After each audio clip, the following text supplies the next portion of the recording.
Hi, everyone. Please take your seats. We're going to get started. The first thing, if I can find the agenda here.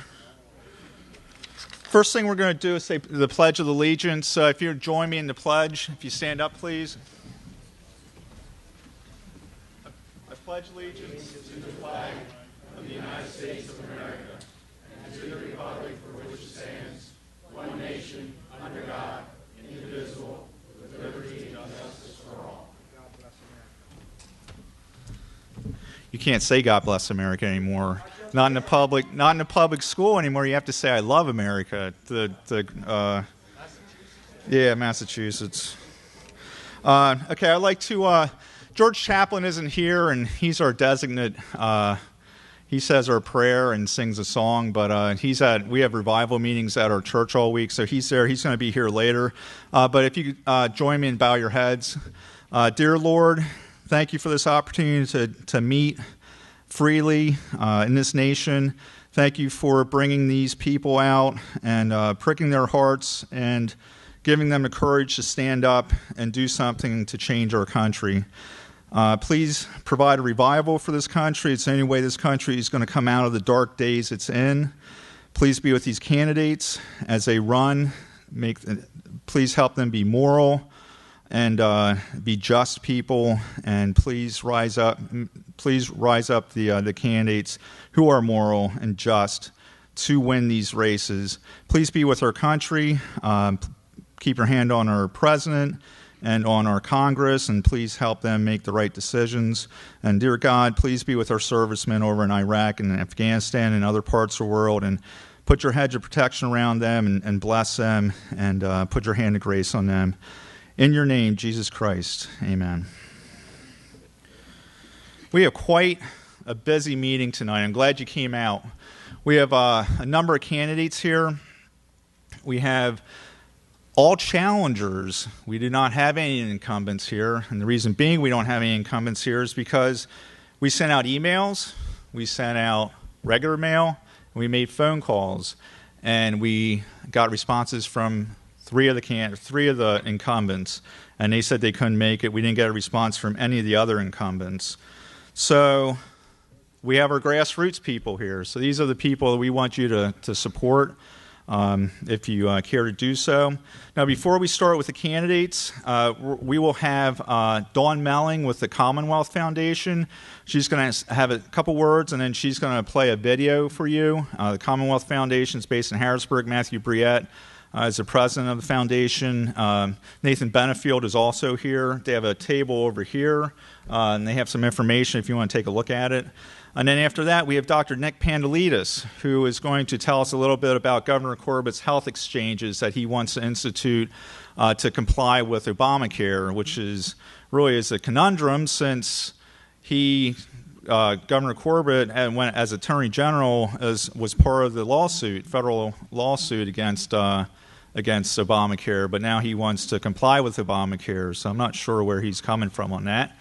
And then we also had David Baldinger has a PowerPoint presentation, but we don't have the sound for it. So I'm not as knowledgeable about House Bill 1776 as David Baldinger is.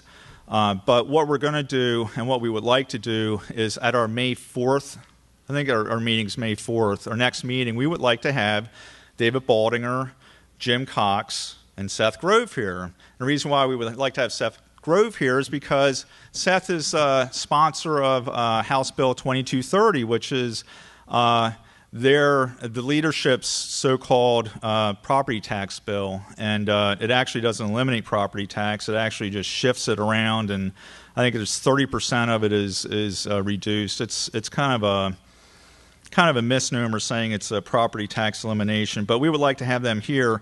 And we actually contacted Seth Grove a week ago, and his staff member told us a day after we contacted him that he's busy that night.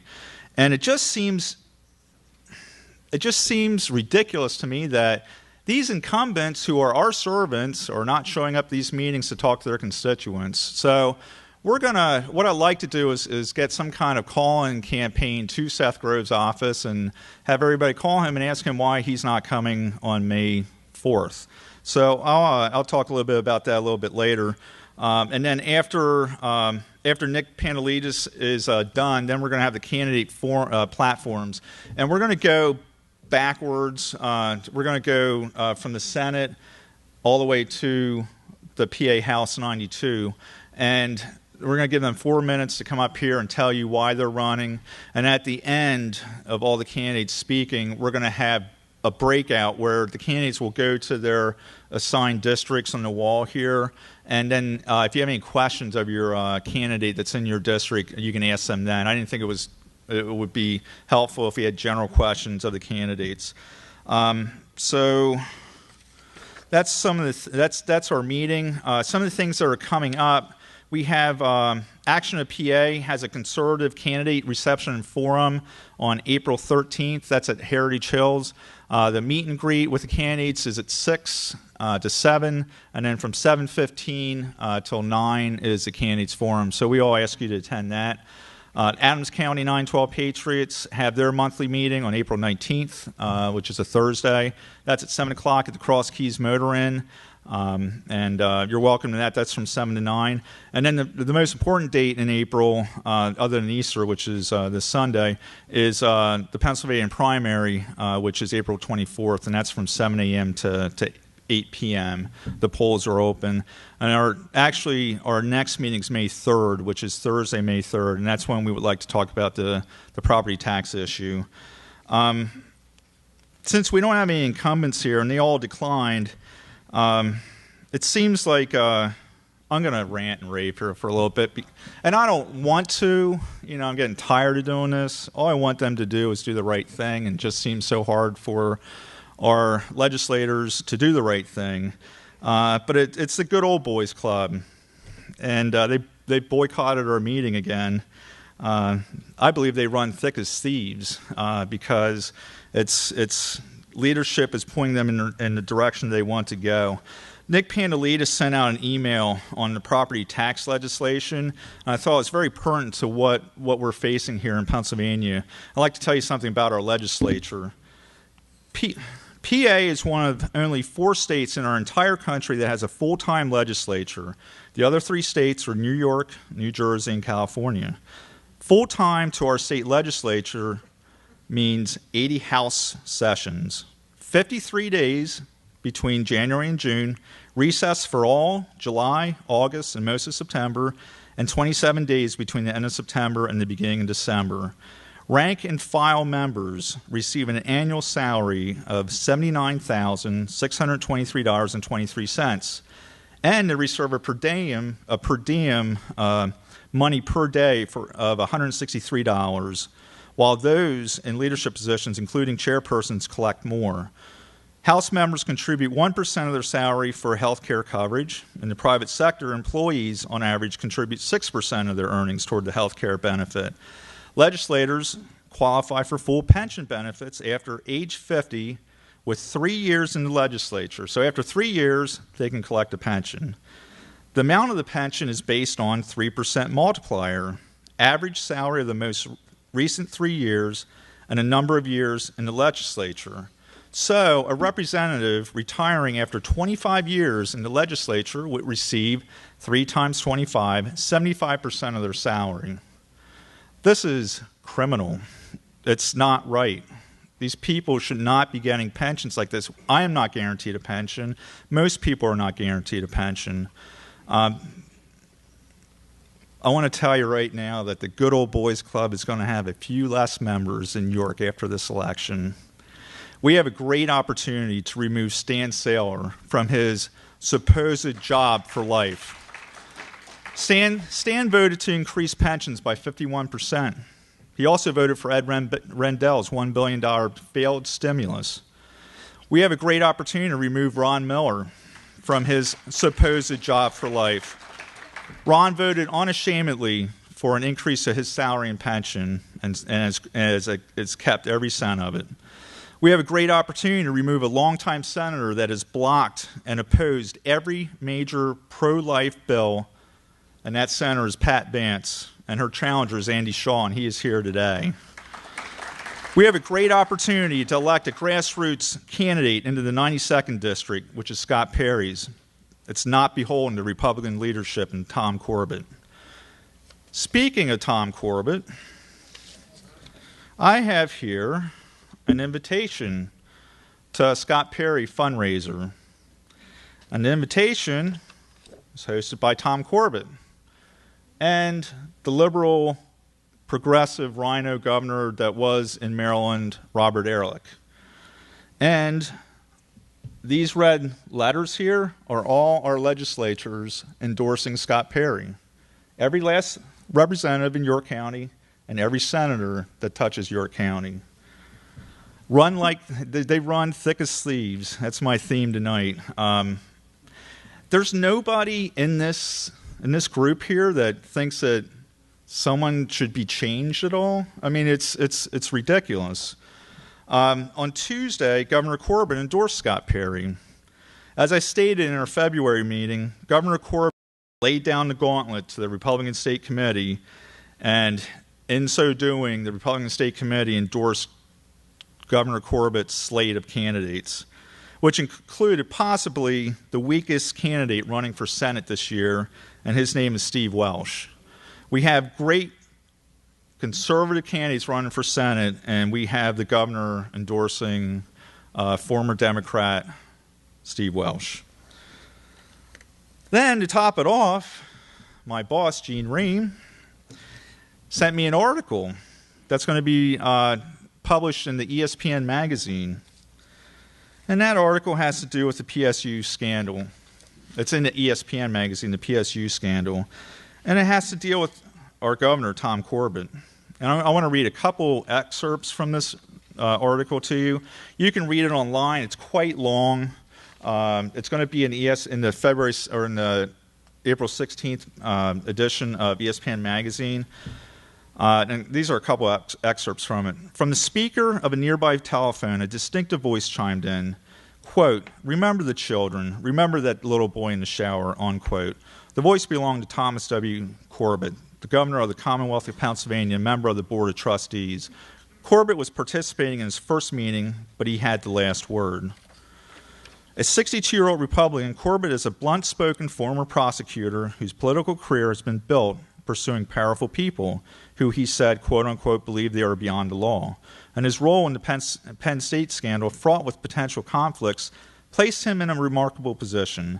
As Pennsylvania's Attorney General, he investigated Sandusky for nearly 2 years but failed to make an arrest. But then as governor, he blamed the university's leaders for not doing more. To some, Corbett relished the opportunity and even planned to play a role in managing the crisis. 8 days before the Sandusky grand jury presentment was released this past November, Corbett's staff booked hotel rooms in State College. Becoming governor had made Corbett a trustee, and he had decided to attend his first board meeting after missing the first 4. During those days of crisis in State College, he lobbied for the ouster of Paterno and Spanier, ending with that conference call on November 9th. And when he was on campus the next day after Spanier's resignation and Paterno's firing, he celebrated the leadership changes. Quote, "Throughout this whole process, I felt he had some ulterior motive," unquote, a trustee says of Corbett. Quote, "Most trustees felt uncomfortable with his role. It was odd for him to be there and participate the way he did. Very odd," unquote. And the last part I'd like to say is this was, quote, "This was their discussion," unquote, Corbett said in a February 8th interview with WJAC-TV. Quote, "The only thing I said is that they have to remember the children. People may have different memories, but I remember exactly what I said," unquote. And then one trustee said, "That is a bold-faced lie." It's a long article. It's very interesting. I love Penn State. I didn't go to Penn State, but Penn State stood for a lot of different things, and I think what happened to Joe Paterno was wrong. It's my opinion, but I still think it was wrong. So I just wanted to give you a little bit of background to that. This is it. This is it, people. We got 2.5 weeks to the primary. This is where we make our stand. There are sign-up sheets in the back, right underneath the Auditor General sign right there. These people running for these seats, for the 92nd, 93rd, 94th, 196th, the Senate districts, they need help at the polls. They need help to fight these incumbents. Please help. We need your help at the polls. And to close with, I'm getting tired of railing against the Republican Party. I really am. And you're probably getting tired of me railing against the Republican Party. But, just do the right thing. Follow the party principles. At the state committee meeting, I don't know if I brought this up at the meeting 2 meetings ago, but at the state committee meeting, we couldn't even pass a resolution stating that any person who holds an office as a Republican will follow the principles of the Republican Party as written. They won't even sign that. It's ridiculous. It's too much. It's too much. It's like we are parents dealing with a problem child that is living in our house after graduation and just doesn't want to follow our rules. You know what has to happen? Sooner rather than later, they have to be kicked out of the house. So they have to be kicked out of the house, and it's our house that they're in, and they're playing by their own rules. So that's my say. Thank you for listening to me. Hopefully next month I won't have to rail. I'll be celebrating victories. I really like to celebrate a victory here. But with that, I'd like to introduce Dawn Melling with the Commonwealth Foundation. Come on up, Dawn.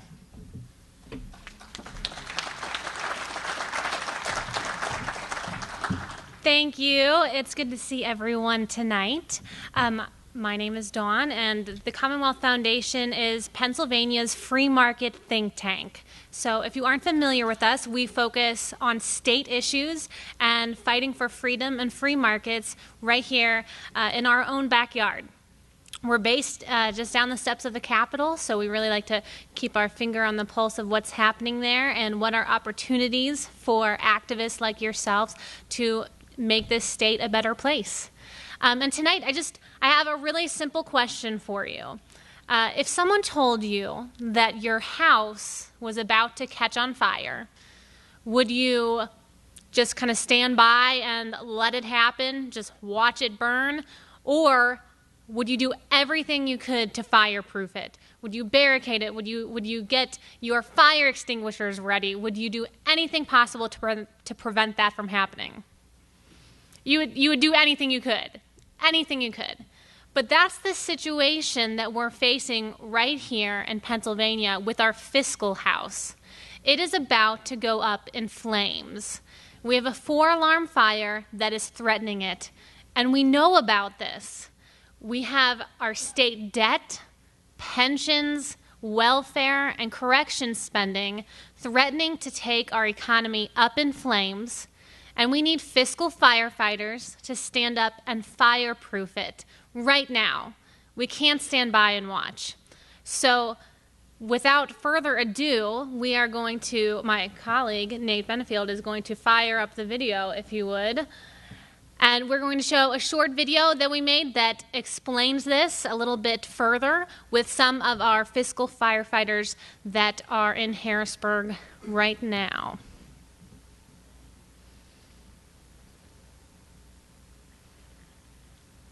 After we all watch Nate type in the password. This is compelling video.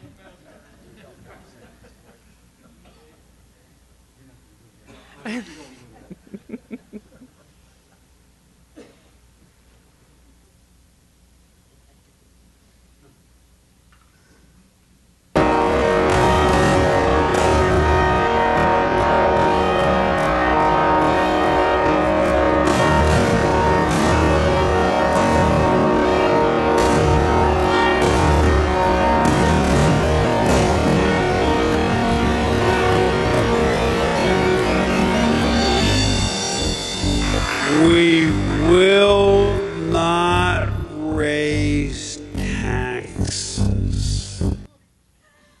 That's a very dramatic start to the video. Look at it again, maybe in real time. Yeah, we would have really have this. We have to take notes.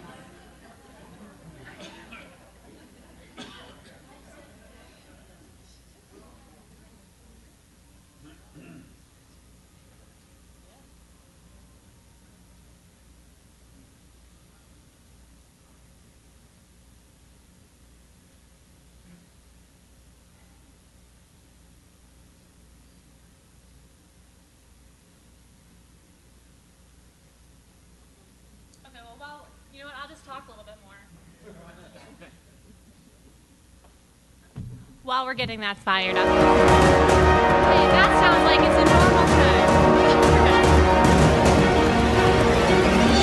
time. We will not raise taxes. Every dollar taken in tax is one less dollar in the hands of a job holder or a job creator.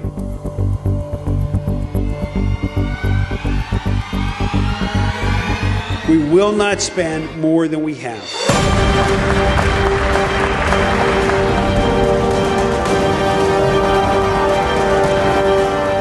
This recognizes the fiscal house that is being threatened by some serious fires, if you will, if we do not get our spending in order. We've had decades of overspending in Pennsylvania, and this has led to an unsustainable economy. So it's critical that we heed their call, heed their warning as they sound this siren, and that we take action to make sure that what we leave for our children and grandchildren is a better Pennsylvania than what we got.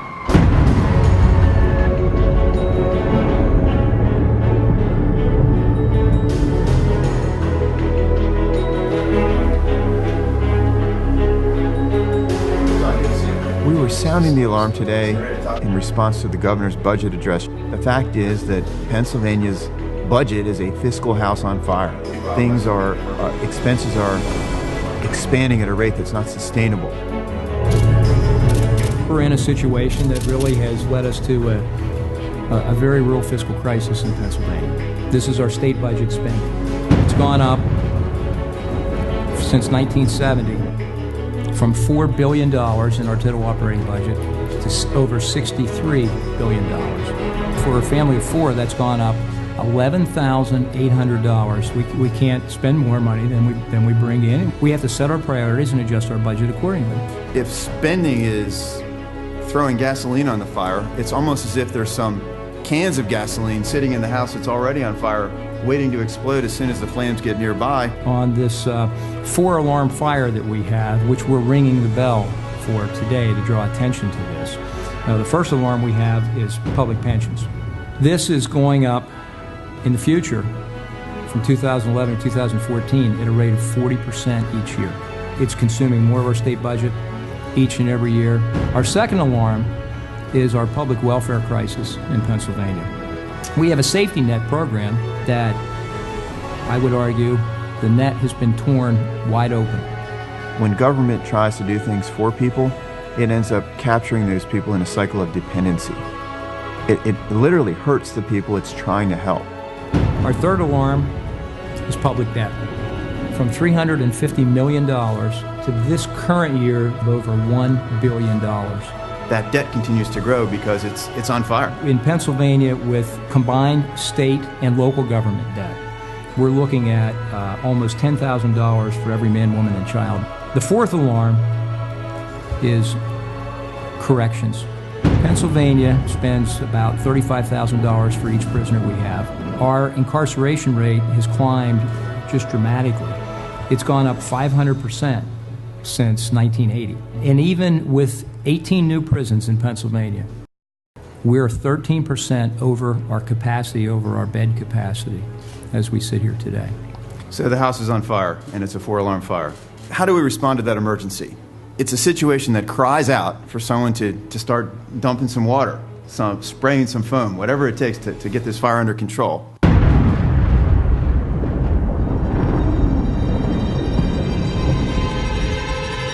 Some ways we can fireproof this economy, get the flames under control, and perhaps prevent the fire from spreading.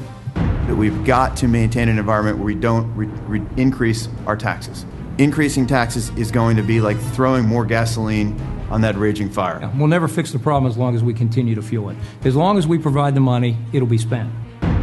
We've got to live within our means. Another huge step to getting these flames out is stopping this idea of creating a budget where we plan to spend more than we're planning to take in. It may be time, and I would certainly suggest it is, to pursue a constitutional amendment that would actually restrict the growth in state spending to the rate of inflation. It's fireproofing the House. It's helping to keep those flames under control.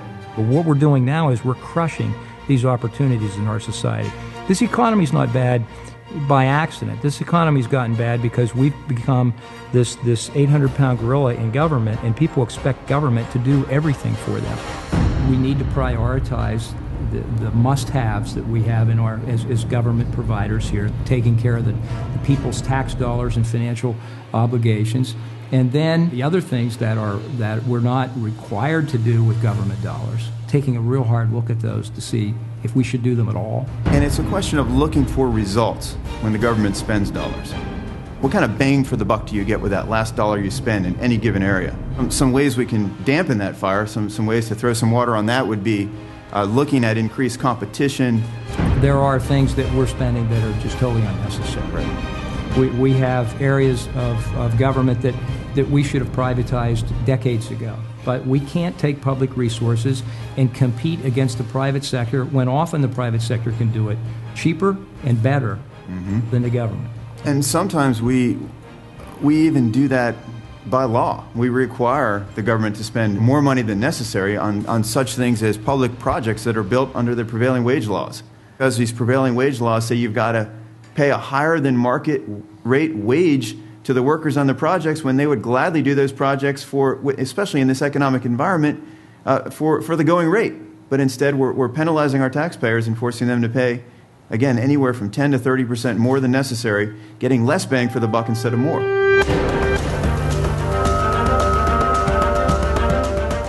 Well, Pennsylvania desperately needs statesmen. We've got enough politicians. We need men and women who are willing to stand on principle, point to the problems, and embrace solutions that may not be politically popular, but are critical for us to move forward here in Pennsylvania.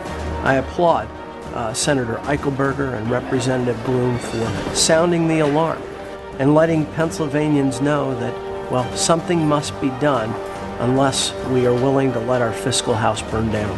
The best way to help yourselves is to get government out of the way, unleash the power of the private sector, and allow this society to do what it does tremendously well, which is lift people from poverty by giving them opportunities to succeed that they can't find anywhere else in the world. So if we can get folks back home engaged in the process, making the phone calls, standing up to elected officials, communicating to them that we understand this picture, and it's a big picture, and we don't like what we see, and it's only going to get worse if we don't stop it right now, then we're going to win.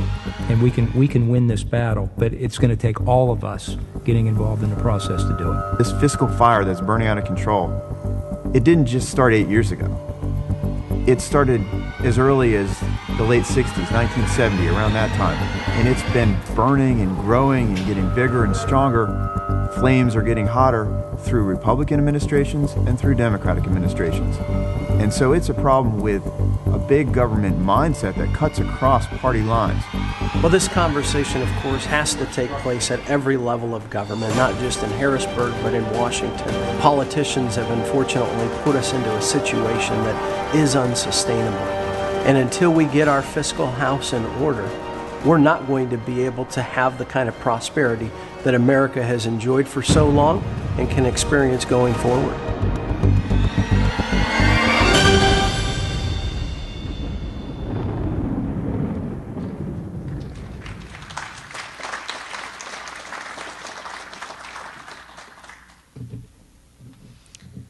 Thank you. And I'm sure we can all agree the 8-minute version is better than like the 16-minute version that we tried out at the beginning. But as you can see, we're sounding the alarm with that video, but we have to take action to combat the flames. There's a lot of information in that video, and there's a lot of facts and figures that were discussed, and we have more information at our table that digs deeper, that has those charts on it, that will help give you the intellectual ammunition that you need to talk to your legislator, to stand up and be a fiscal firefighter. And right now, Nate is passing out a checklist we have. How can each of us here work to fireproof our economy? And these are just simple steps to do that we all need to do to make sure that we protect our financial future here in Pennsylvania. So please stop by and talk to Nate and I if you have any questions.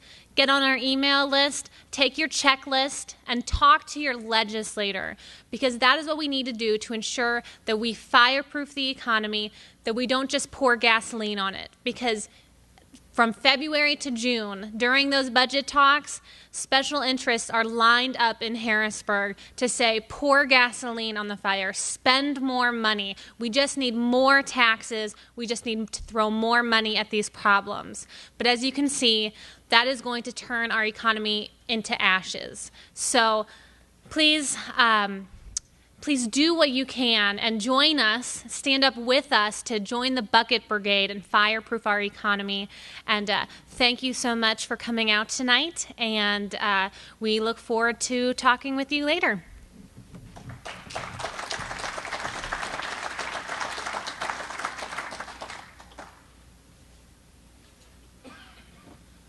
Thank you, Dawn. That video dovetails very well into the candidate forum that we have tonight. This is what we need to do. We need to get different people elected. Talking about prevailing wage. Ron Miller can't get prevailing wage out of committee. He doesn't have the votes. Put it to vote. We'll get the Republicans out who don't vote for her. I mean, come on. I mean, there's more of us than them. There is more of us than them. We just have to stand up and fight. Now, I forgot to mention something that I wanted to mention, but we have chances to go see James Carville at the Strand. No, now listen. I mean, it's with the Manufacturers Association, and they had Mary Matlin and James Carville, and James Carville is actually a very entertaining gentleman, and it'll be a good evening. And afterwards, there's a roundtable of businessmen, and then I guess there'll be questions. Will be questions and answers, Gene. But we have 6 pairs of tickets to give away, and there's a meet and greet beforehand, a networking reception at 4:30. It's on April 25th. It's a Wednesday, and the food is great because I've been at these things the last couple of years, and the food is phenomenal, and it's free. So if you want to sign up, whoever fills out a slip, we'll put it in, and we have 6 sets of tickets. So I'd be happy to have you at this event. So the next thing we have coming up here is Dr. Nick Pandalidis, and he brought us this fine poster over here. I don't think we've ever had a picture of President Obama at one of our meetings, but there's always a first. So I'd like to introduce Dr. Nick Pandalidis.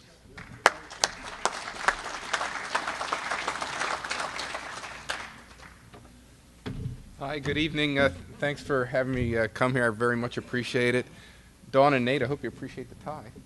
All right. So I'm representing tonight both the PA Coalition for Responsible Government and the Docs for Patient Care. Docs for Patient Care is a group of physicians that came together in the aftermath of the AMA endorsing Obamacare. Our short-term mission is to have Obamacare repealed and to pass legislation based on free market principles that will actually lower the costs and improve access to health care insurance for all. Our long-term mission is to truly represent physicians, patients, and American health care in general. The AMA at the time of the passage of the bill only had 17% of physicians belonging to it. They get the great majority of their dues from what we call the CPT codes. Essentially, it's how you bill, and it is they're very much for the status quo. You need to understand Obamacare is not really a new direction. It's a progression of a direction that's been going on for 25 years. That is the bureaucratic nightmare, the infringement upon the patient-physician relationship, and the violation of medical individual freedom decision-making that the third-party payer has been imposing on us for all these years. Obamacare is a fiscal, a health care, and a freedom disaster. So why is Governor Corbett, the Attorney General who initiated Pennsylvania's suit against Obamacare, wanting to implement exchanges? Well, they say that if it isn't repealed or if the court doesn't throw it out, the state needs to be prepared to move ahead with setting up the exchanges. Otherwise, the federal government will set up the exchange. While that may or may not be exactly true, the reality is if it does get set up, it is set up according to federal legislation and according to federal regulations. So whether the state sets it up or whether the federal government sets it up, it's the same horrible exchange. If you go to the Pennsylvania Department of Insurance and you look on their website, they say this is what the exchange will do. It includes enforcing the individual mandate. It includes reporting personal financial information to the Treasury and to the IRS. It includes administrating the tens of billions of dollars of new deficit federal entitlement spending that Obamacare is. If Pennsylvania sets it up, it sets up a whole new state bureaucracy with all the associated costs that hardworking taxpayers like you and I cannot afford. It also undermines the lawsuit that currently stands in front of the Supreme Court that they're done talking about, but they're still deliberating and getting ready to announce their decision. I think that's in June. What should the state truly be doing if they want to protect the citizens from the really evils of Obamacare? Number one, they should send back any seed money that they accepted from the federal government to set up the exchanges. I think it's about $33 million. Secondly, they should pass what is known as the Health Care Freedom Bill, which says that no individual can be forced to buy insurance, that it respects the individual's right to pay for any health care they want out of their own pocket. They should even go further by passing laws that will actually improve health care insurance security, decrease costs, increase competition, and improve access to health care. There's actually, Senator Frommer has several bills that do that. I can give you just a couple of things to talk about that would actually move us in that direction.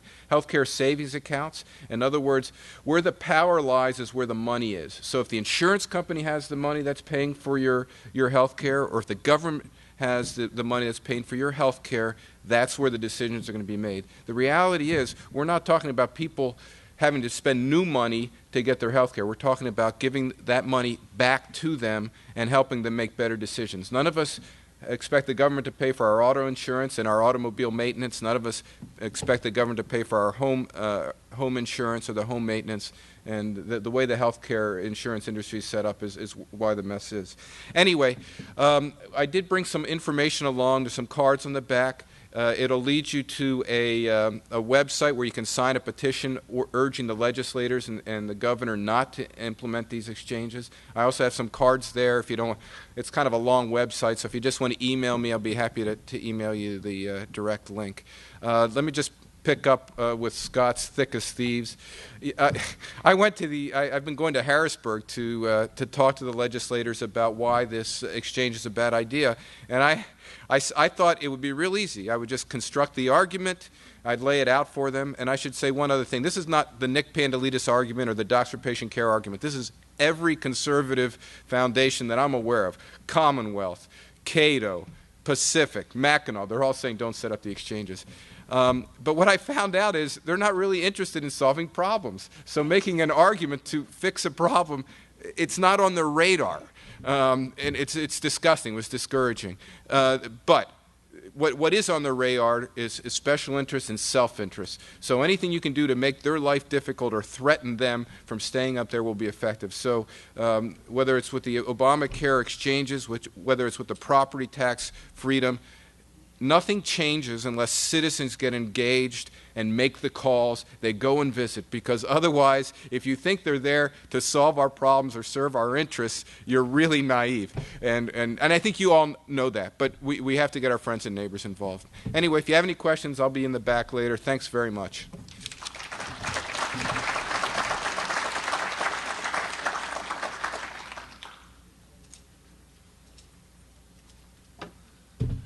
Thank you, Dr. Nick. We do have a recurring theme going through the evening this evening, but now we have the candidates, and I'm going to give them 4 minutes of their time to tell you why they're running. The first candidate that we're going to introduce is Jim Taylor from the 33rd Senatorial District, and that includes a lot of, is that all Adams County? Where's Jim at? All of Adams, all of Franklin. All Adams, All Franklin, and Dover Township, and Duro Borough. You know what? Let me have Jim tell you what it includes. Let me invite Jim up here. Jim Taylor with the candidate for the 33rd District. Thank you. Thank you, Scott. It's good to be with so many grassroots people and with so many challengers. You know, it's not easy to challenge incumbents. It's not easy to challenge entrenched power, and that's what we're doing here. That's what this group is doing, and that's what you candidates and I am doing. I'm reminded of a passage from Job that you may have heard repeated a couple times in the movie Secretariat about the great Triple Crown racehorse. And it's, he does not shy from the sword. He cannot stand still when the trumpet sounds. And that's what I like. That's the way I like to think of people like us. And I'm challenging entrenched power in the 33rd District. And as Scott said, it's only 4 precincts here in York County. But it's a critical race because the incumbent is part of the entrenched power and part of the leadership core, even though he's only in his first term. I ran against him in 2008, lost by 320 votes in a 4-person race, and I'm giving it another shot. Now, I'm a lifelong conservative. I've never held political office, but I've worked for conservative ideas and principles my whole life ever since I graduated from college. And my first job was with an organization called the Intercollegiate Studies Institute, which promotes the ideas of conservatism on the college campuses. I worked as the Director of Public Relations for the National Right to Work Legal Defense Foundation. And for 20 years, I was Executive Director of Young America's Foundation, another organization that works on the campuses for conservative ideas. And in 1998, when I was Executive Director, we bought the Reagan Ranch from Ron and Nancy Reagan. And we use that ranch today. I'm still on the board of directors to explain to young students, high school and college students, the Reagan legacy. Because as you might expect, the historians, the history books, and the college professors do not treat Reagan kindly. We have a real problem in the state Senate. We have a House that's reasonably conservative and reasonably reform-minded. They pass some good things. They try to pass other good things, but they're repeatedly blocked in the Senate because the leadership prevents them from coming to a vote. I'm a big proponent of right to work. The unions have inordinate power for the size of their membership. In this state, they're one of the biggest proponents for higher taxes for corporations. And as you may have read, Pennsylvania has the highest corporate taxes in the United States. We also don't give new corporations a break when they move to the state. And in addition, we're a non-right-to-work state. Why would a corporation want to move here? We need jobs here. We have to change that philosophy and that culture here in Pennsylvania. That's one of the things I want to do. Someone needs to be on the floor of the Senate almost every day demanding a vote on right to work. There are only 8 sponsors of right to work. The incumbent, Richard Alloway, just put his name as a sponsor 2 weeks ago because I've made it an issue. I'm going to be demanding term limits. I'm going to be working for getting rid of prevailing wage and the entire panoply of conservative ideas. I've got nothing to prove, and I'm not going to make a career of this. I want to make something happen before I croak. That's why I'm running.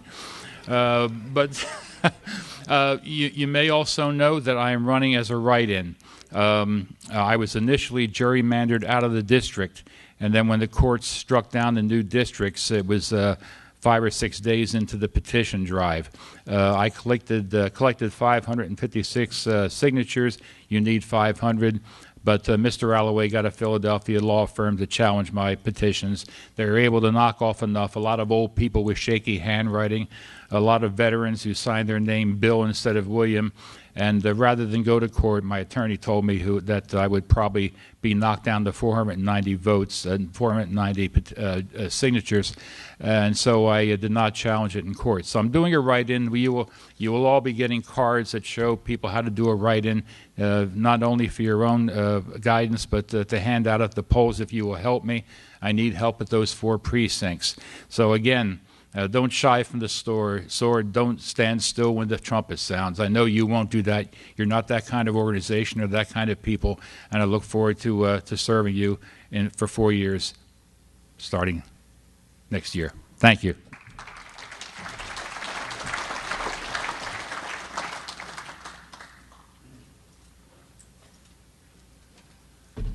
Thank you, Jim. Now we'll go to the PA Senate 31st District, and we're going to go the end of the alphabet to the first. So we're going to introduce Andy Shaw here for you. Andy, come on up.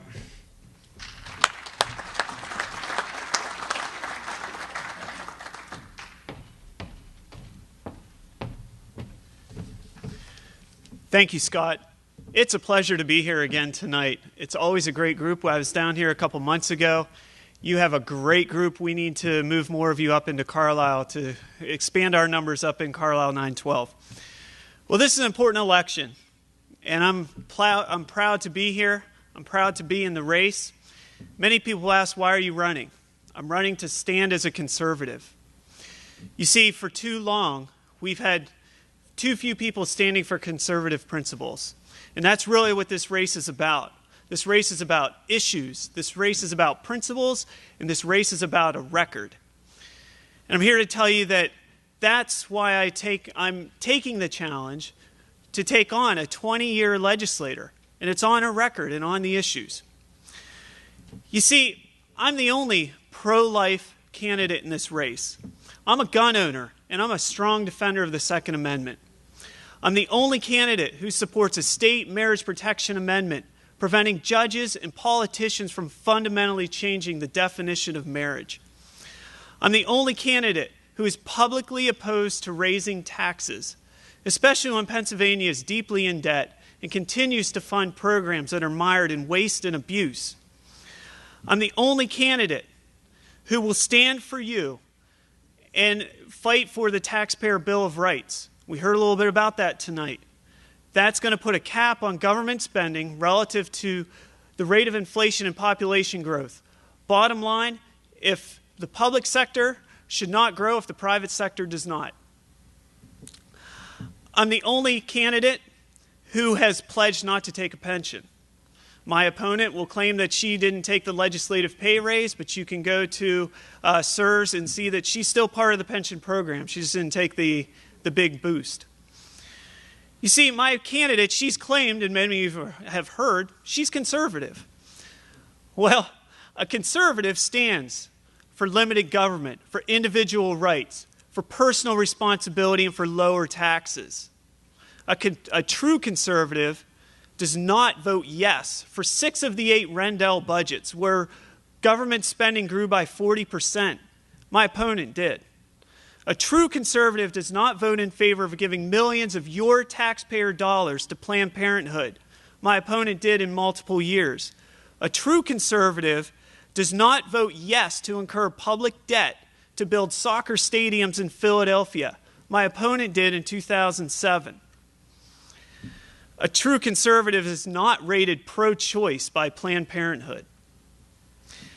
See, folks, it's easy to be conservative when you have a Republican House, a Republican Senate, and a Republican governor. What we need is a conservative, a legislator who will stand when it's not easy during those Rendell years. Ladies and gentlemen, I'm here to say that I will take that stand and I will be that conservative. I'll be the fiscal conservative voice in the state Senate. I'd ask you to vote for me, those of you who are in my district. I ask you to learn more about me on my website at joinandy.org. Thank you.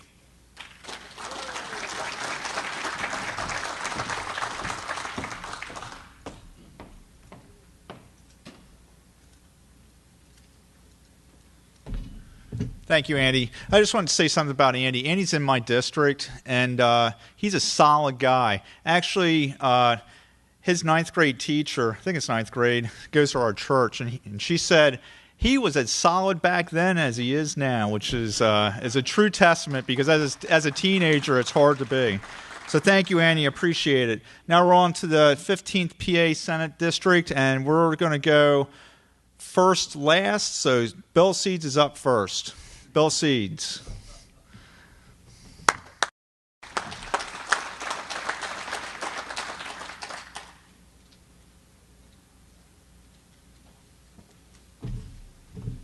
Thank you very much. Thank all of you for coming out this evening. There's 2 things that I want to understand, that we have 4 minutes instead of 2. So I wanted to say what a pleasure it was after we did the pledge to say a prayer. I'm a township supervisor, and we say the pledge at all our meetings, but we are not allowed to say the prayer. And you know, we need to bring that back. The other bad news was there was something in the press and in the paper the other day. It mentioned that DeWeese got a standing ovation. What a crime. We need to clean house in Harrisburg. That's for sure. Thank God that the people that are here tonight that are trying to change government. God bless all of you. Again, thank you for having me. Thank you for the opportunity to speak. Of course, my name is Bill Seeds, and I live in Linglestown, Lower Paxton Township. I'm here with my wife, Susan, and 5 supporters. Where would I be without them? I call them all my bosses. They're all here to support me. God bless them. You know, it's so great because, you know, with me it's God, family, and friends. I wouldn't be anything without them. None of us would. We have to remember that. I have a long history of service. After high school, I went in the Marine Corps, served there for 8 years, got out, got involved in my community, became a Little League coach, baseball and football. I saw things that needed changed. I got appointed to the Parks Board.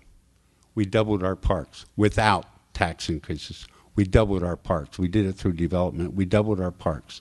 We saw a need for a community center. Some would say, yes, government shouldn't be involved, and I agree. I would sell it in a minute.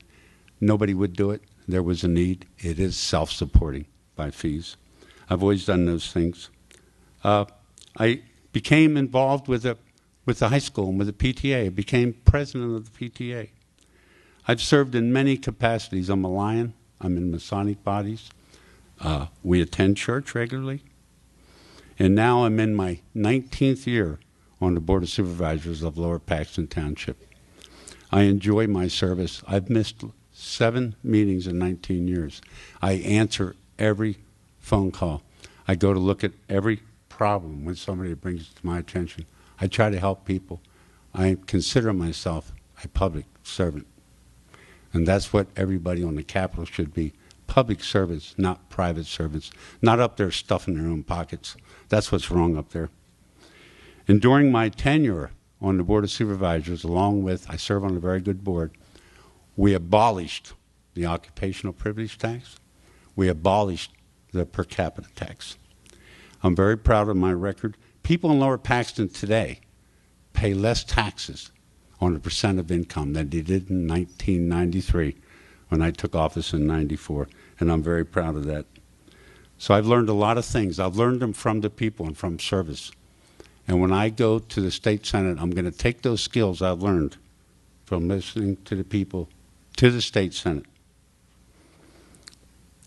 I will work for you, in particular the Tea Party members. I'm also a member of the Tea Party, and I believe in it. I won't work for the special interest. I want to go up. One of the main things on my course is taxes. We need to abolish school property taxes. Abolish them. I've been saying that, and my wife can tell you, and my friends. I've been saying that almost all my adult life.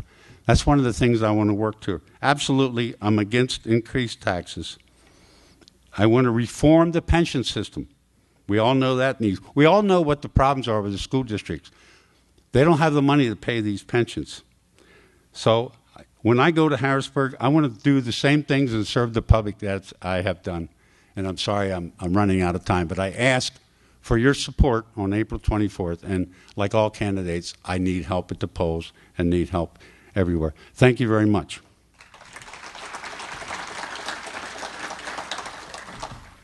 Sorry. This is my fault. We have a beautiful stop sign and a 15-second sign that Bill developed a couple months ago, and I forgot to bring it. But Bill is our timekeeper. All candidates, Bill, the guy in the red shirt. So if you see him going like this or jumping up and down, you just have to stop. So I want to say something else. I'm going to introduce Josh here, but after that I want to say something else about another organization that we're involved in. Josh First is also running for the 15th, and you can come on up.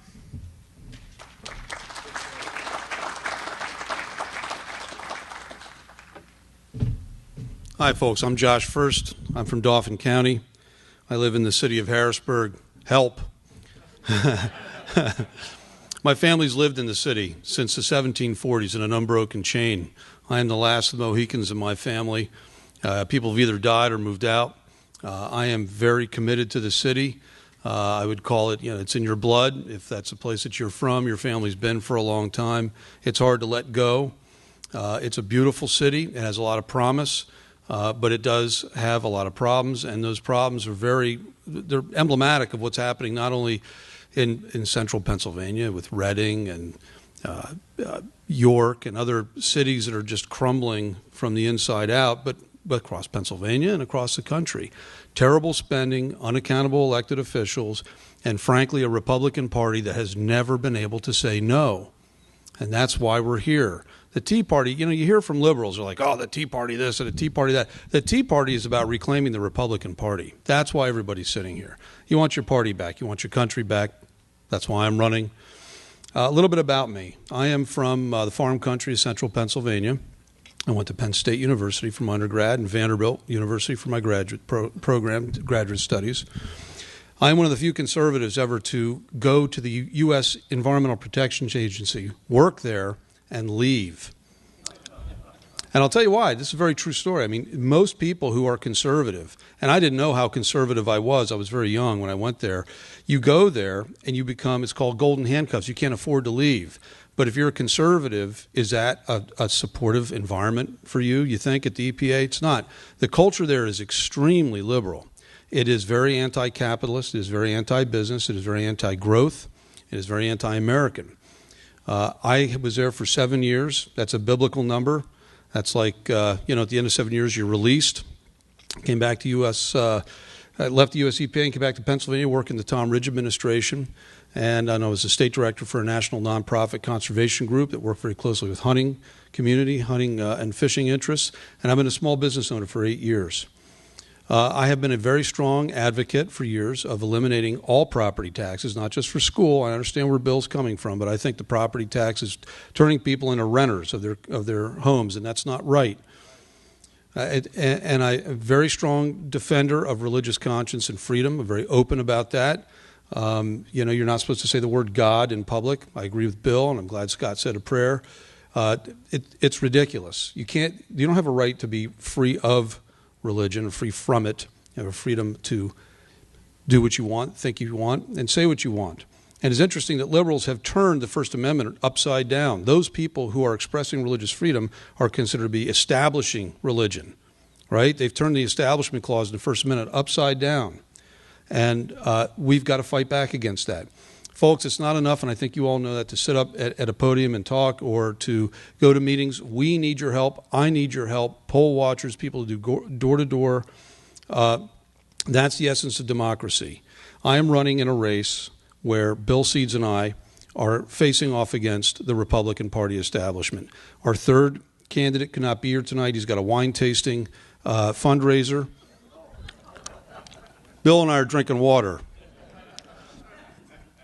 Seriously, the McNally campaign, which is very closely associated with many of the names that were listed by David Unkovic, the Harrisburg receiver, as people who need to be investigated for corruption, has spent over $300,000 to beat Bill Seeds and I. Now, Bill's an elected official, but he's running a grassroots campaign. He's a decent guy. All right, I'm a small business owner. I'm running a grassroots campaign. I'm a decent guy. If you want to show the party who's boss, help us out. We'll take 50-50. How about it, Bill? You take half the people from Conowag and Newbury, I'll take the other half. Thanks very much, folks.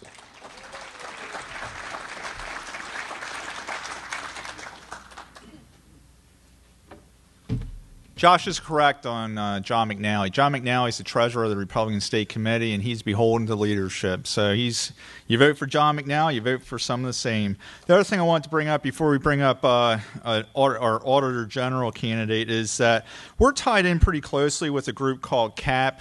We always have their brochures here. It's Citizens Alliance of Pennsylvania, and they're trying and they're succeeding in getting conservatives elected to the State House and State Senate.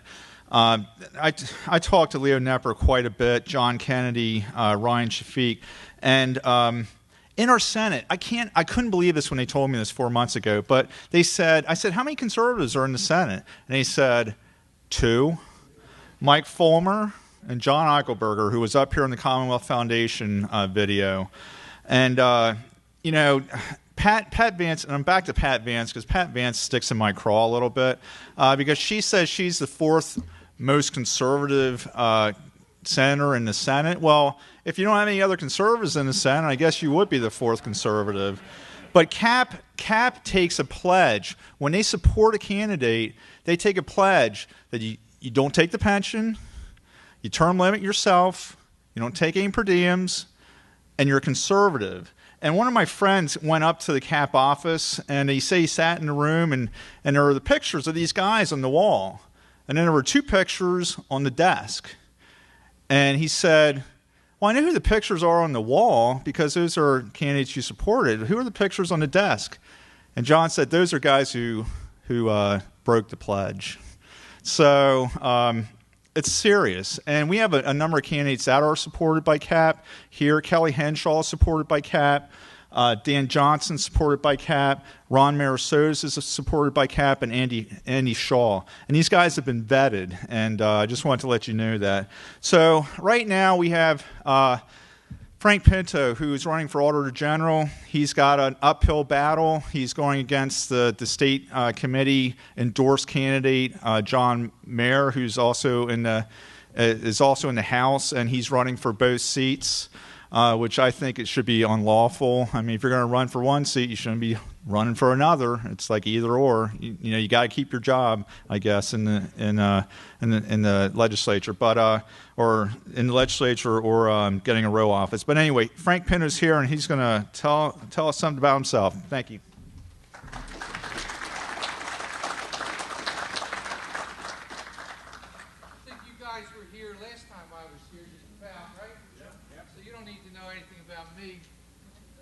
I'm the good guy. Unendorsed, but embraced. Embraced people. We've been having a hell of a lot of fun. To be honest with you. You know, when I started this campaign in December, all my old friends abandoned me. They're all the political status quo. And guess what? I've got thousands of new friends. I mean, I met people here like you guys. And, I mean, just look around, and I'm meeting thousands and thousands of people. Hey, in 3 minutes. Oh, I need this. I need it for the video. All right, I need this for the video. Hey, Jim, how you doing? I'm not real good with a microphone because when you have a big nose, every once in a while it hits, you know. So I don't want that over there. So let me start from the beginning. I'm the unendorsed Republican conservative candidate for Auditor General. It's the Rodney Dangerfield of state government. Okay? Nobody cares about it. Nobody knows about it. The Republicans just give it away. They've given it away for the last 60 years. One Republican has won in the last 60 years, and that was Barbara Hafer. And she worked out a deal with the Democrats in Allegheny County. And, of course, then she became a Democrat a little later on. But that's not, you know, that's fact.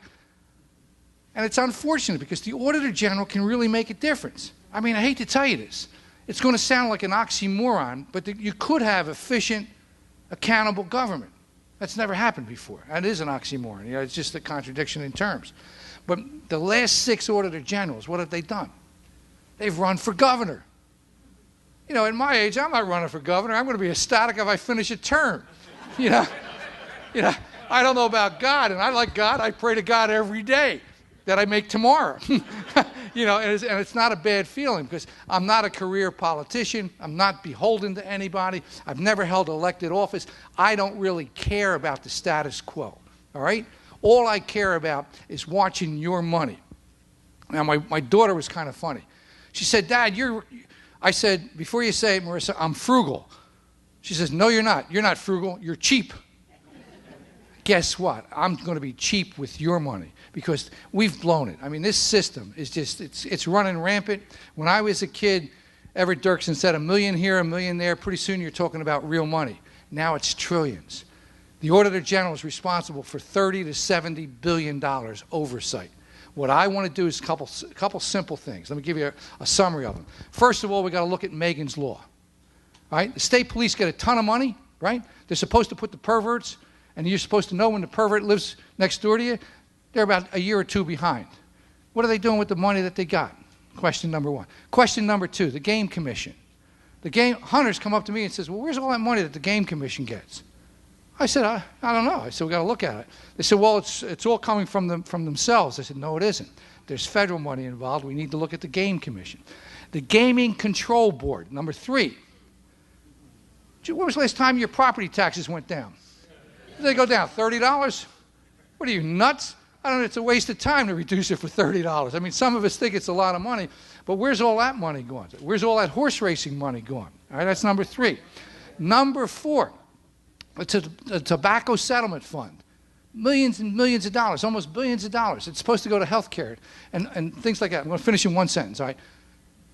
What do? Rendell robbed it, Corbett robbed it, and they put it around, they have to balance their budget. So they play what I call voodoo math or Mar math. Oh, excuse me, I didn't mean to say that. Is that on television? Sorry. Mar's my opponent. All right. Those are four areas you could look at and save money. You could look at some other. I said, why don't you look at the legislature and all those legislative accounts? And somebody in the legislature said to me, you can't do that. Don't you know anything about separation of powers? I said, you dumbbell, I've taught political science before you were born. I know what separation of powers is all about. But you show me where there's separation of the tax dollars. Does the tax dollars only go here and not go there? I want to look at the legislature. I want every one of their accounts open and public and transparent. And then I want to look at the judiciary. The judiciary, where did they go after they declared reapportionment unconstitutional? You remember? Where did they go? They went to Puerto Rico. What was wrong with Hershey or Nemacolin? Or here, York. They go to Puerto Rico. How much money did they spend? Has anybody given a full accounting? With me as a watchdog, you have a chance. If you want a lapdog or if you want a puppet, handpicked by the governor gave him $25,000. You know how hard it is to raise $25,000? But the governor gave it to him. This is supposed to be the independent overseer of the executive agency. Enough is enough. With your help, we're going to make a difference. And just go to electfrankpinto.com because in 3 minutes, I can't tell you anything, but that'll give you some oversight on who I am and why you guys have supported me from the beginning, and I hope to earn and maintain that trust, and God bless you all.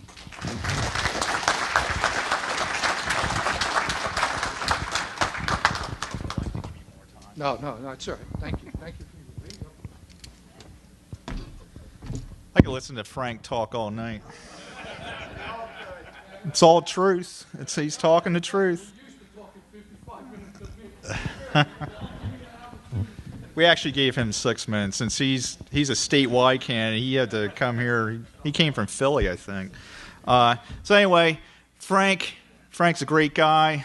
He knows what's wrong, and I believe he'll fix what's wrong. So now we're going to move to the PA House, and the next up is PA House 94th District, and that would be Kelly Henshaw. Oh, hold on. Dan Bradley, 196th. Sorry. Psych. Dan Bradley, 196th District.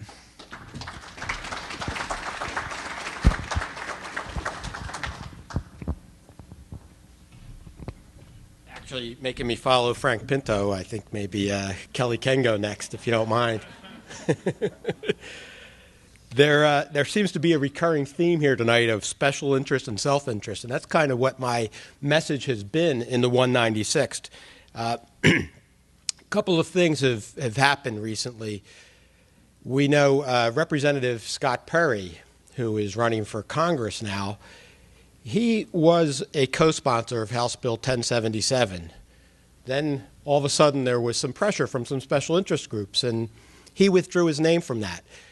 To me, that really just shows what this is all about and why all of us are here today. Because we are citizens, we're not going to be influenced by these special interests. Scott Perry wants to get elected. The second some pressure came from a powerful group, he conceded because he wants to be elected. And I'm not running against Representative Perry, but that to me just shows you what the problem is. In fact, the gentleman I am running against, I think we have a similar situation with House Bill 2230. For 3 years, Representative Grove has been telling us, I want to eliminate school property taxes. For 3 years, he told us that. Then he comes out a couple weeks ago with House Bill 2230. He calls it the top property tax elimination bill. Then he goes and tells us, well, maybe it'll reduce your property taxes by 30%. Not really elimination. My honest feeling is that that is the bill party leadership wants. It allows them to push that problem off to local government. And in this Easter season, it allows our elected officials in Harrisburg to wash their hands of this problem. It's not our problem anymore. Don't complain to us. Go to your county officials. Go to your school boards. When House Bill 1776 is a perfect opportunity, what I'm trying to say is individuals who want a career in politics are the wrong people to be electing. And that's why I'm excited to see so many private citizens here. One of the other gentlemen earlier talked about the book of Job, I believe he was talking about. I like to think of the first 5 books of the Bible, especially when we talk about Moses and his experience with leading the Israelites out of Egypt. Depending on the interpretation you have of it, some people say Moses had a stuttering problem, so he asked God to send Aaron to help him. Others say that he had a public speaking problem, and that's why he needed Aaron. Personally, I'm scared to death to be standing up here. But in all honesty, it needs to be done, and that's why I'm doing it, because we need to have regular Joes running for office, people who are going to stand up to their principles. When party leadership comes to me and says, this is the bill we want you to support, I could say, no, you know what? I was talking to the people in my district and I told them this is what I'm doing, so that's what I'm going to do. And I don't have to worry about if I don't get reelected the next time, that's fine. And I'm not going to look over at Bill for the next 5 minutes because I have a lot more things I want to say. But really, that's the bottom line. I stand for term limits. I stand for a part-time legislature. 46 states in our union have part-time legislatures. And yet I hear our representatives saying, oh, we can't do that. That doesn't work. That doesn't work. Okay. I'm wondering how it goes over in 46 other states. But the bottom line is I'm running because I am not a politician, because I have served my community. If you check my resume online, if you check my paperwork in the back there, you'll see all the things I've done in the community. That's why I'm running, because I want to continue to be a true public servant. Thank you.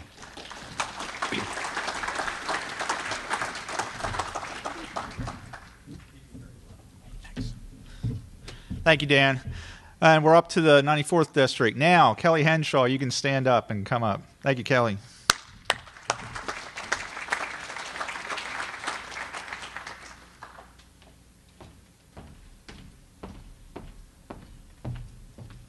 Good evening. Hey, thanks, Scott, for at least scaring me up the first time, so I was ready. Yeah, I'd like to have Frank Pinto out on the stump with me to open up for me the next time when we go someplace. I think that'd be a hoot. Name's Kelly Henshaw. I live in Red Lion. I'm on Borough Council there. Also on the Red Lion School District's Budget Task Force, so I get to see from a citizen standpoint how they come up with a budget. Tonight I have my lovely wife Kathleen with me. She is one of my supporters, hopefully. And although I know I'll use up too much time. A cousin of mine was on Borough Council, and he got so many phone calls that his wife voted against him in the election so that he wouldn't go through this again. You know, one of the big problems that we have here in the state of Pennsylvania is we don't have any business. I mean, we have business, but we don't have new business, and we don't retain the business we do have. We have these programs like Keystone Opportunity Zone. And you know what that does? That brings somebody in with a business, gives them 10 years grace. They pay no tax. And after 10 years, guess what happens? They leave. If we eliminate property tax, the whole state will be a Keystone Opportunity Zone. The whole state. If we make Pennsylvania a right-to-work state, they're going to look at us. We've got to get business in here.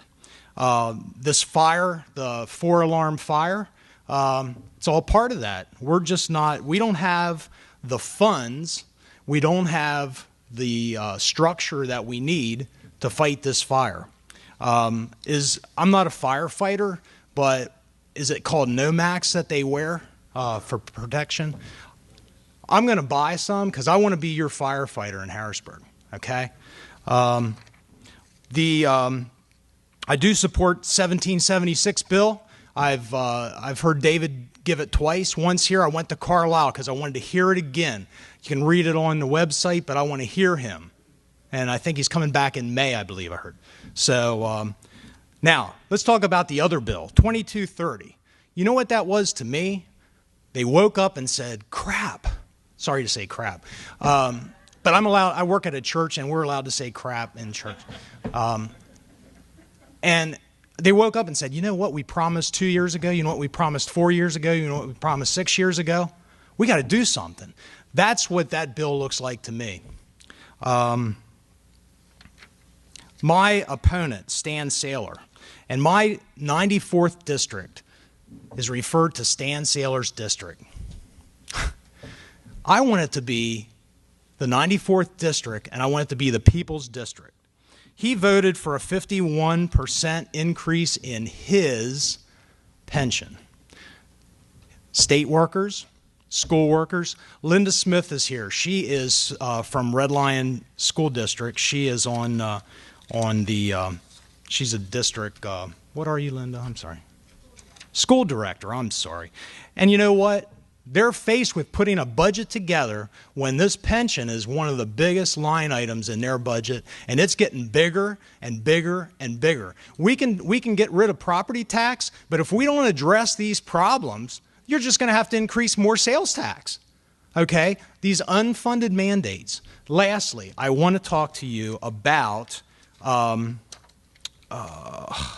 excuse me, I get kind of wound up. I'm like Scott. Scott has newspapers that he usually shows.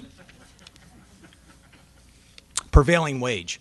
On Borough Council, one of our biggest problems, as school directors, one of their biggest problems, they have increased our cost by 10, 20, up to 30%. I want it eliminated. There's a bill, I guess, to bring it up to inflation. It needs to go away. We need to play fair. And please send me up there. The other thing is that I want my grandkids, I have 2 and 1 on the way, and I'm not looking over here at Bill anymore. And I want them to go to high school. I want them to go to college. And you know what? I'm going to be selfish. I want to visit them here in Pennsylvania. I don't want them to move out of state for work. I'm selfish. I'm sorry. I want to stay here, and I want to see my grandkids. Thanks so much.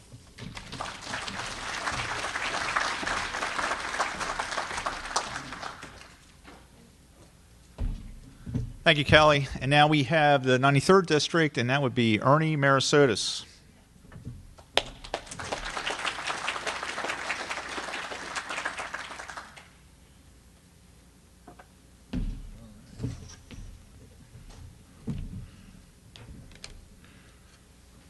All right.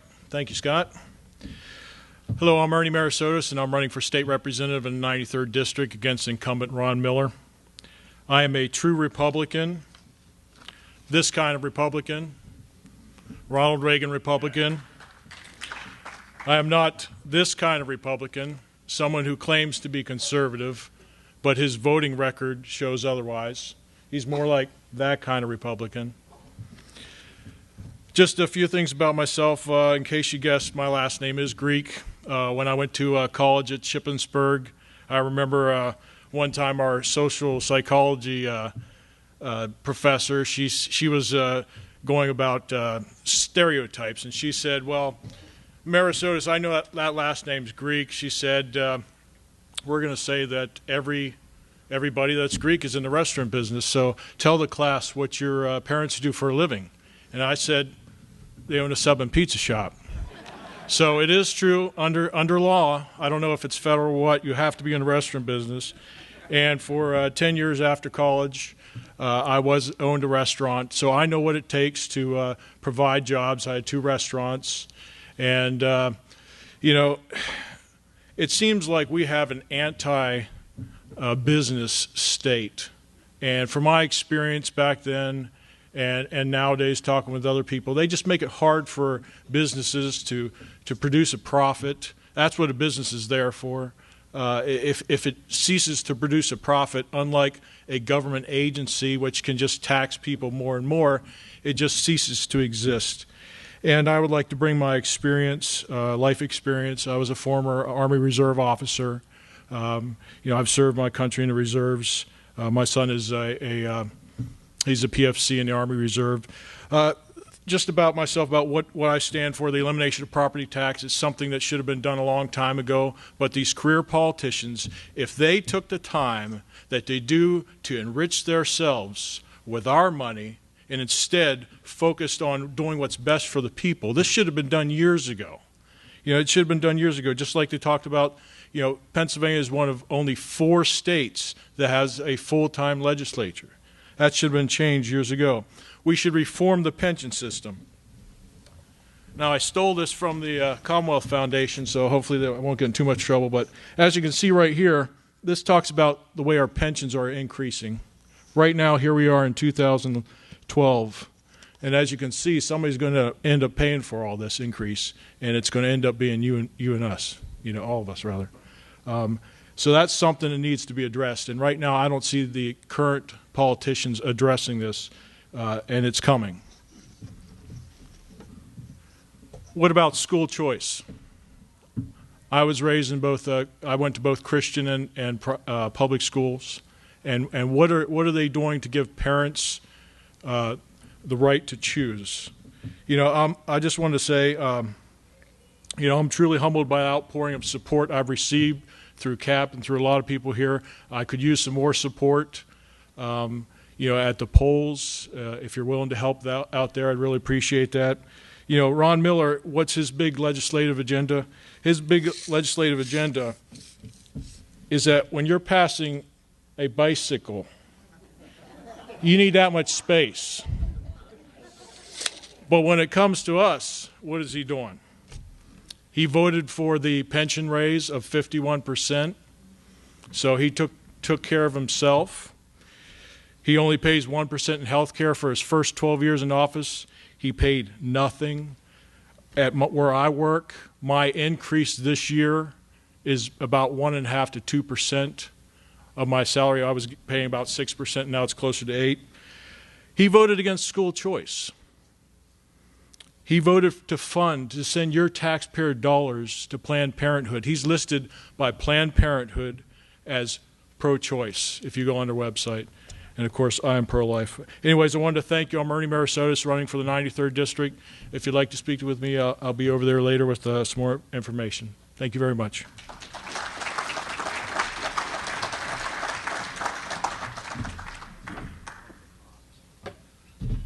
Okay, now we get to the 92nd District, and that's in that corner there.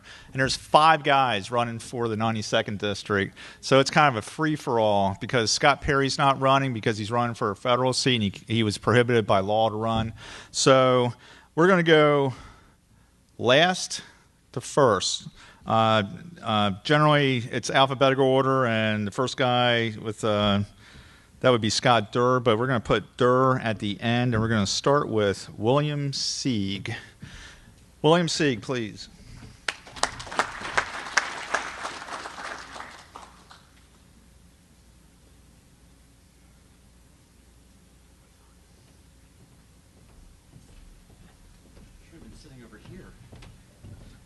Been walking around all day, knocking on doors, so any chance I get to cut a few steps off, I like to do that. Thanks for coming tonight. This is great. I I like speaking to you guys. You guys are not afraid to stand up and fight for what you believe in, and that's what's so great about the 9/12 movement. We need more of that in this country. We have too much of people who just sit back and hope that things change. I think we've had enough hoping. We need people who are actually willing to stand up and fight for what we believe in. And that's what I want to do as your state representative. There's 5 things I'm running on. I'm not running on them because they make for a good soundbite. They're good talking points. I'm running on them because I think they're things we need to do to get the state back on the right track. We need to make Pennsylvania more business friendly. You've heard it several times already. Second highest corporate tax rate in the country.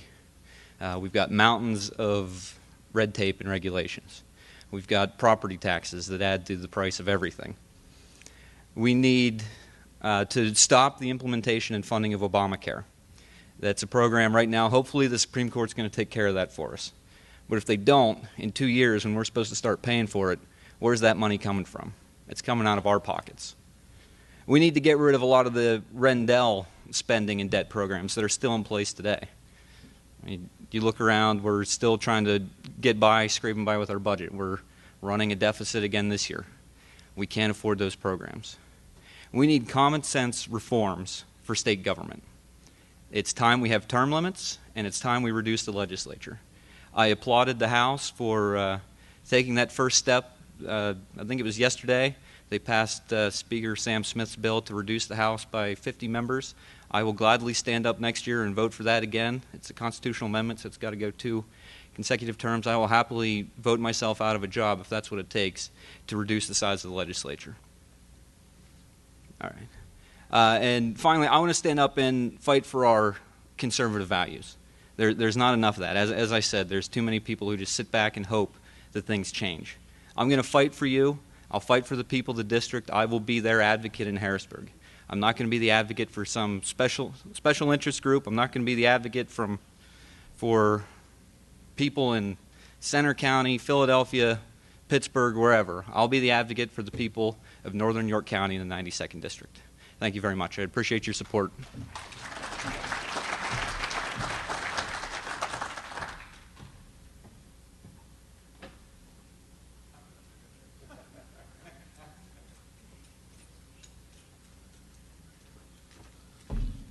Sorry about that.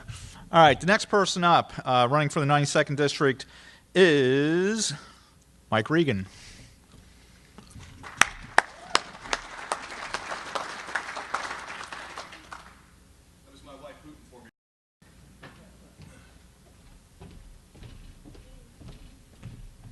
Thanks, Scott. Thanks for having me here, but I have to correct you. It's not Mike Regan. It's Mike Reagan. Got it? Okay. Good evening, everybody. It's a pleasure to be here. My name is Mike Regan, and I am 50 years old. I'm a lifelong resident of Central PA and a 17-year resident of the 92nd District, where I live with my beautiful wife, Fran, who's over there, and our 4 great kids.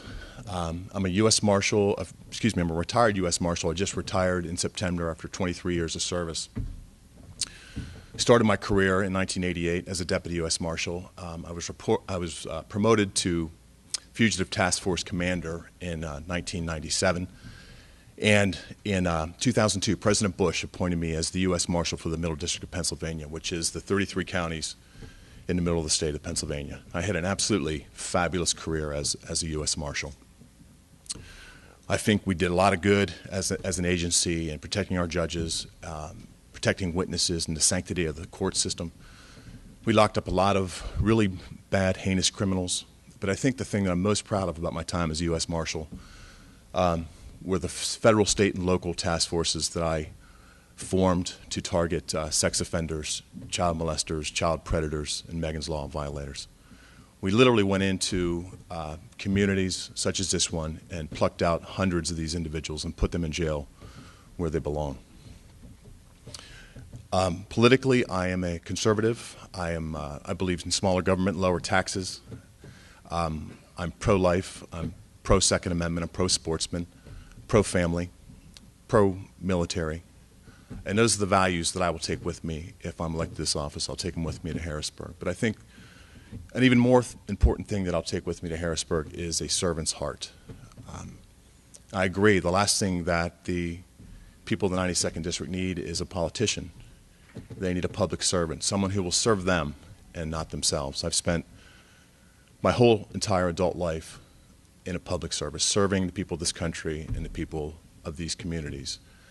And if I'm elected to this office, I will serve you with honor and distinction. I hope everyone has a very nice Easter. Thank you for having me, Scott.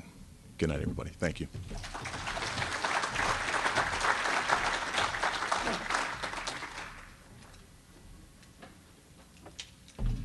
Thank you, Mike. Sorry about that Reagan thing. I would think I would say Reagan right.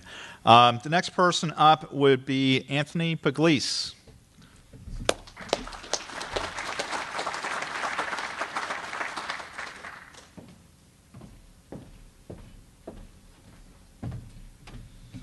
Hi, my name is Anthony Pugliese. I really appreciate everybody coming out and listening to all of us candidates. I know there's been a number of us, so appreciate you all bearing with us throughout the night. Like I said, I am Anthony Pugliese. I'm running for the State House in the 92nd District, and I really am running to try to get the economy back on track and make government more efficient.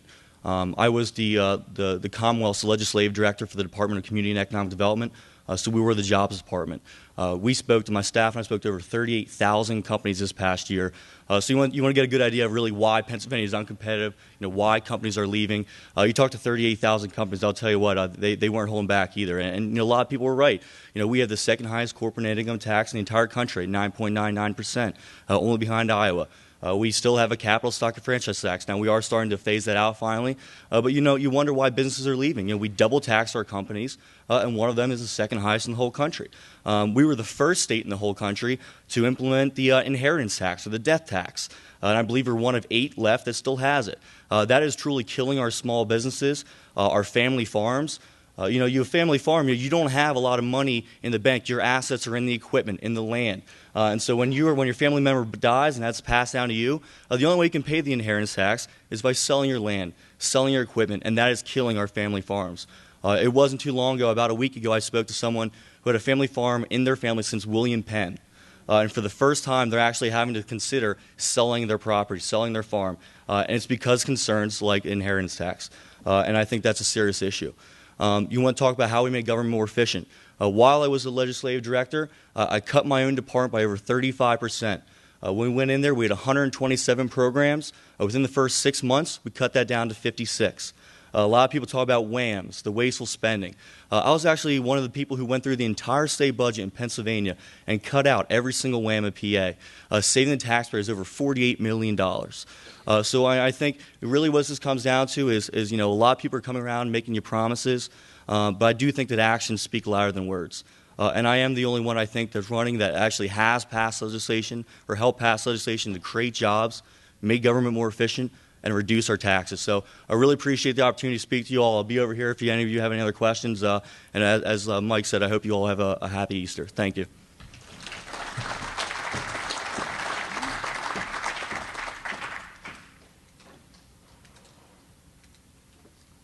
Folks, I appreciate your patience. We're down to 2 candidates, and the next to last is Dan Johnson.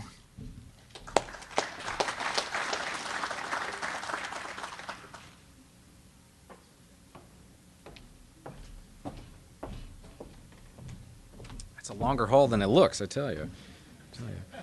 It is. Let's do something a little bit different. Pennsylvania, bottom of the list out of most of the 50 states on a whole bunch of different areas. 2 of the most embarrassing: economic performance and job growth. 10,000 sheriff sales each year because people can't pay the taxes on their homes. Schools that aren't producing graduates at the level we want them at, graduation rates that aren't impressive. Poor roads and poor infrastructure. So the question I have for you is that the best that we can do? I don't think so. This election to me is about what kind of Pennsylvania you want in the future. And I think that we have a unique, once-in-a-generation opportunity in order to build a prosperous state, to get it back where it needs to be, back to the heritage that we had years ago with those like Hershey and Fulton and other people that made the state great on the business side. I think the key to success, though, is forward progress to create the foundation where things can be successful in the future. We don't need small steps here and there, little incremental baby steps. I don't think that's going to have the impact that we're looking for. We need bold, decisive leadership on areas that are going to push us forward and make sure that we stay successful in the future. Turning things around is something I know a little bit about. I'm in the hospitality industry. This happens to be the hotel that I work at. I go into facilities that are losing jobs, about to close the door, shut the doors for good. I go in there, we formulate a plan, we get a team together, and we fix things, put them back on the right track. And that's the same perspective that I would want to take to Harrisburg. I'm not interested in telling you about campaign slogans or some promise that you want to hear. I think that's boring. So let's talk about specifics. House Bill 1776, I've been for that since I heard about it. That is a fantastic bill. Not only does it eliminate those taxes, it puts $10 billion back in the hands of the citizens. What are you going to do with that money? You're going to spend it, save it, or give it away, all of which are going to create jobs and demand, and that's fantastic. Let's talk about corporate taxes. Corporate taxes, you've heard a little bit about it this evening, second highest tax in the nation, great. There are those that want to reduce it by 0.5% over the next 6 years. Well, if you're a business owner, why would you do anything now when you can wait 6 years from now and take full advantage of the lower rate? So I don't agree with that. I think we need to do something decisive now. Cut it in half or eliminate it altogether.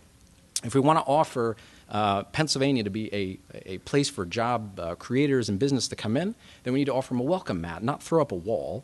When we talk about creating jobs in my industry, second largest industry in Pennsylvania, 400,000 people work in this industry. And I have created hundreds of jobs just in this area. So I know a thing or two about what businesses are looking for. Healthcare mandates, we touched on that a little bit early. Obamacare is one thing, but Pennsylvania has mandates on healthcare policies in this state that drive up the cost. That needs to be addressed. Privatizing business. What in the world is the state still doing in liquor stores? What is the deal with that? Get the state out of business. Right to work state, of course. Prevailing wage, addressing that. If we take all of these things, change them, get them out of the way, let the way that it needs to perform move forward, we're going to find that this state is the most productive one in the nation. We're going to attract businesses. We're going to get people in here. It's going to be the place where people want to go. Those things are what's going to make Pennsylvania successful. Those are the things that are going to create the foundation. That's how we turn the state around. That's what I'm used to doing in my industry. That's what I hope to do as a state representative. I'm running for office to fix all of those things, but also for my two daughters, almost 5 and almost 2. I want to give them a better Pennsylvania than the one we have today. So for my family and for yours, I ask for your support on April 24th. Thank you.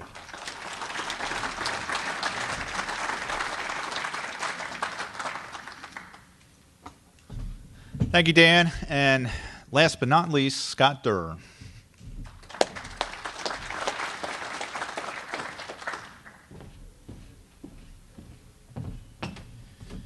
Thank you, everybody. Thanks for coming tonight. Now, I want to say thank you to the 912 Patriots for what you do. You know, one of the biggest disappointments I think I have in going out door to door and talking to people every day is that they're not engaged in the process. They are out and they're about in their daily lives, and they're taking for granted the freedoms that we have. And, you know, somewhere in Afghanistan, there's a Marine laying in a hole somewhere protecting our freedom getting shot at. And, you know, I think that we need to get our neighbors engaged, and we need to make sure that we as citizens are constantly engaged. So I want to thank you for that. I live in Carroll Township with my wife of 15 years and our 4 beautiful daughters, Katie, who's 10, Abby and Megan, who are 8, and Madeline, who is 6. They all go to the Northern School District there. I'm a Marine veteran like Bill, Semper Fi. I wanted to say oorah when I was back there, but I didn't know if it would go over too well. So, and I'm a small business owner. I'm a financial planner. I've been a financial planner for 15 years now. I've owned my own business for 12 of those years. And, you know, one of the challenges that I face every day is making sure that I'm competitive, making sure that my business is able to keep up and I'm able to pay the 2 employees that I have. And it's a challenge in Pennsylvania, I'll tell you that, because there's an unfair field that's out there. There's a lot of corporate welfare. There are dollars that are going to pay for stadiums in Pittsburgh. There are dollars that are going to pay for stadiums in Philadelphia. And honestly, I don't know why taxes from citizens here in central Pennsylvania go anywhere. I want to say thank you to the Commonwealth Foundation for what they do, because I think they bring light to a lot of the problems that we have out there. And there is a 4-alarm fire. And I'll tell you, the one that concerns me, one of the ones that concerns me the most is the pension problem that we have. Hollidaysburg School District recently came out with a report that said that over the next 5 years, they're going to have to increase their taxes by $2 million a year. On a $150,000 home, that's $300 a year, and they say that they're going to have to do this for at least a minimum of 5 years. This is a huge issue. That's $1,500 in 5 years. Imagine that. So this pension problem has to be addressed. We need to sell the liquor stores. We need to take that money. That money needs to go to pay for roads and bridges. We need to take the other half. We need to start addressing the pension issue immediately. We can't look to taxpayers any longer to continue to fund these outrageous pensions. So that's one of the issues. Prevailing wage is one of the ways that we can immediately provide some taxpayer relief within our school districts and within our states. Our legislators have to have the courage to step up and do the right thing. Prevailing wage is absolutely the right thing. So I could talk to you about another number of things. I know my time is running out, and I'd be more than happy to talk to you over here. Always visit my website and give me a call or shoot me an email. I'd certainly appreciate it. So thank you very much for your time. I certainly appreciate it. And I could keep talking, but I see Scott's moving up here. So thank you very much.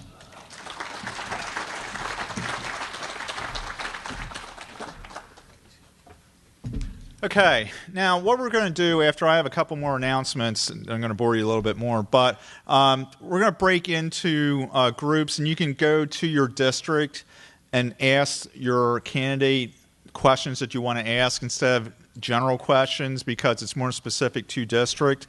I did want to also say that back on where the Auditor General table is, there's sheets there if you want to help at the polls or make phone calls or whatever for whatever candidate you want to work for. They're back there. The sheets are divided into districts, so you can just put your name, number, email address, and you can help them out.